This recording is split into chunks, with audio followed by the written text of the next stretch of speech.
The government earlier this week took what I think was a very sensible decision to extend the deadline by which people who operate Spaza shops have to register those shops. It was quite clear that a lot of people who wanted to do the right thing were not being able to. Various administrative bureaucratic hurdles in their path, the absence of food inspectors, the difficulties involved with getting compliant with the company, the CPICC, and so on. So they now have until the end of February. The responsible minister is the Minister of Cooperative Governance and Traditional Affairs, Velinkosi Hlabisa, who I'm delighted to say joins us now. Minister, good afternoon. Thank you very much for your time. Good afternoon, sir, as well as the listeners of the radio station. What have you learned from the period up until Tuesday, which was the original deadline for registration? What did you learn about numbers and who registers and who doesn't register and those sorts of things? The 21 days, as announced by the President, received a very good response because above 40,000 applications received, with 19,000 meeting all requirements approved. There was a call from the people of South Africa that the date be extended so that they can still collect the documentation in order to make their applications. But what we like most, the existing Spaza shops and other food handling outlets cooperated very well in the sense that the spread of the foodborne illnesses came down in terms of affecting our children.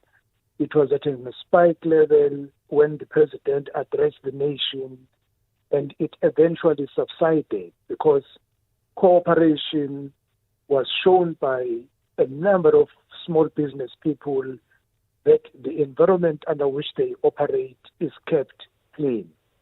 Yes, of course, there were those who were transgressors, as 1,041 Spaza shops and food handling outlets were shut down over this period.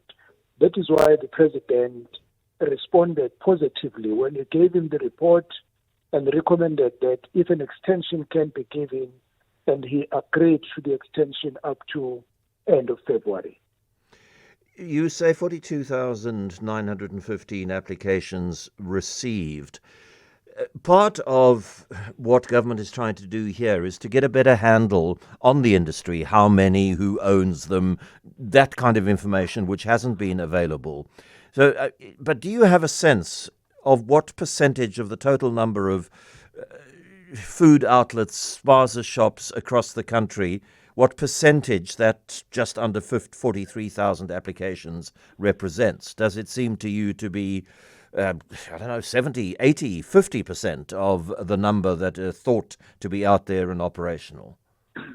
Yes, of course. The number of the applications received is far smaller than the operating Spaza shops, but the trick of the matter, almost the majority of Spaza shops in South Africa are in the hands or run by foreign nationals who do not have the required documents to be in South Africa, and many of them will never be able to apply because they will not qualify to be given a right to have a business registered in their name, nor to run these businesses. What we will see a number of Spaza shops being fewer than what we are having, but the advantage, it will be regulated industry, knowing who is selling what, where, and the illicit goods and expired goods will be easy to track down in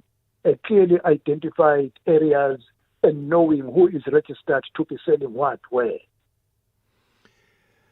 And between now and February, what can government do to make it easier for those would-be Spaza shop owners or actual Spaza shop owners who want to become compliant and qualify to get the documentation that they need in order to complete the process. Because one of the complaints has been around the difficulty of getting documentation. Foreign nationals have said, I have been waiting for my refugee status papers from the Department of Home Affairs for X number of months and I'm just not getting them. So there do appear to have been bureaucratic obstacles in the path of people who want to become compliant doing so. Is your department, government, generally going to be doing anything to help people go through the processes smoothly? But you see, if you say you are a refugee, you have to prove a refugee for what in relation from the country you come from. If you say I'm a political refugee, there should be political turmoil in your country that drives you out to come to South Africa. If you can't prove that, Home Affairs cannot grant you that status. The problem, the majority of the foreign nationals in South Africa, they are not political refugees nor seeking asylum, but they came with an interest of getting an opportunity to work. Now, instead of looking for a job, they want to establish businesses on their own.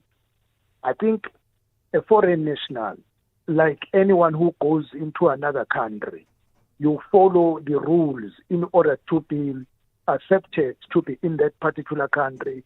You don't become a problem of a country you want to be if you do not follow the proper processes.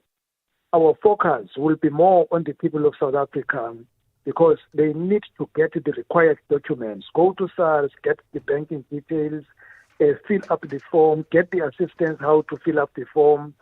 This is the opportunity for the South Africans to reclaim the economy, which was once in their hands, but unfortunately got taken away from them because, truly speaking, if not 60%, probably 70 to 80% of the Spaza shops are not in the hands of the people of South Africa, but the foreign nationals, most of whom who are undocumented citizens in South Africa.